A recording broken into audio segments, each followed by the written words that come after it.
inscrire le droit au bonheur dans les constitutions des pays du monde, eh bien figurez-vous qu'une organisation internationale en a fait sa mission.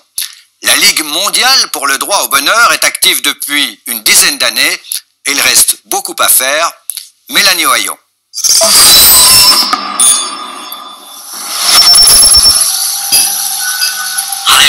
L'empereur Akihito du Japon, 30 ans de règne et 30 ans à cultiver le bonheur de ses sujets. C'est en tout cas sa mission d'après la constitution japonaise. Le droit au bonheur inscrit dans la loi, c'est aussi le cas de la Corée du Sud ou l'emblématique royaume du Bhoutan. Et puis pionniers, les États-Unis et leur déclaration d'indépendance. En 1776, Thomas Jefferson érige la recherche du bonheur comme droit inaliénable. Dans le reste du monde, le bonheur peine à se faire une place dans les textes de loi. Depuis 10 ans, l'organisation internationale, la Ligue mondiale pour le droit au bonheur, tente de convaincre. Le rôle de la Ligue, c'est aussi de faire en sorte que le droit au bonheur non seulement rentre dans les constitutions, mais surtout soit respecté. Or, ce qui n'est pas toujours le cas, et on le voit notamment avec des pays comme les États-Unis. Le président Obama a fait un énorme travail, et tous les gens qui travaillent dans son sillage ont fait un énorme travail là-dessus. Mais derrière, il y a toujours des forces, il y a toujours des résistances qui refont passer les intérêts économiques, politiques, avant les intérêts humains.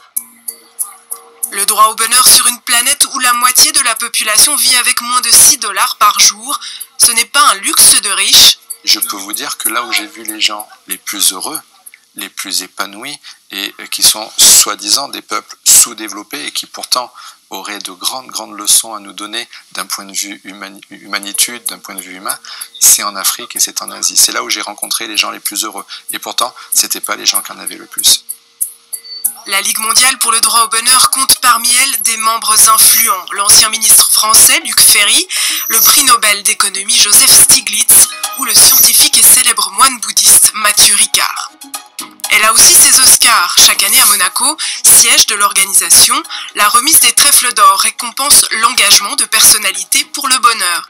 L'an dernier, un lauréat inattendu, le président chinois Xi Jinping. La Ligue et la présidente a insisté sur le fait que c'était non pas un prix de reconnaissance du travail chinois, c'était un prix d'encouragement. Le président chinois, avec son travail notamment sur le Happiness China Dream, son programme sur le bonheur, qui fait qu'il tend à vouloir amener la Chine comme étant un des pays où il y aura le plus de bonheur à la fin des années 2020. Quand le rêve chinois espère faire oublier que la Chine reste un pays totalitaire. Pas de recette miracle pour atteindre le bonheur, mais quelques pistes pour prolonger cette émission.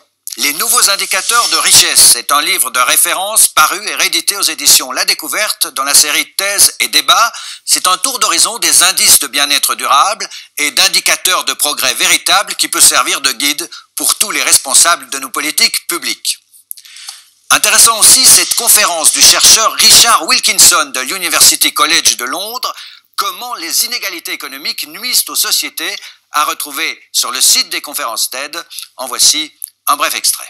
I think the intuition that inequality is divisive and socially corrosive has been around since before the French Revolution. What's changed is we now can look at the evidence. We can compare societies, more and less equal societies, and see what inequality does. Voilà, prochain rendez-vous dans une semaine. Monsieur Dick Marty est notre invité. Il dénonce les multinationales voyous, les prisons secrètes de la CIA, les trafics d'organes au Kosovo. Une certaine idée de la justice, c'est dans Géopolitis, sur la RTS et TV5 Monde. À bientôt.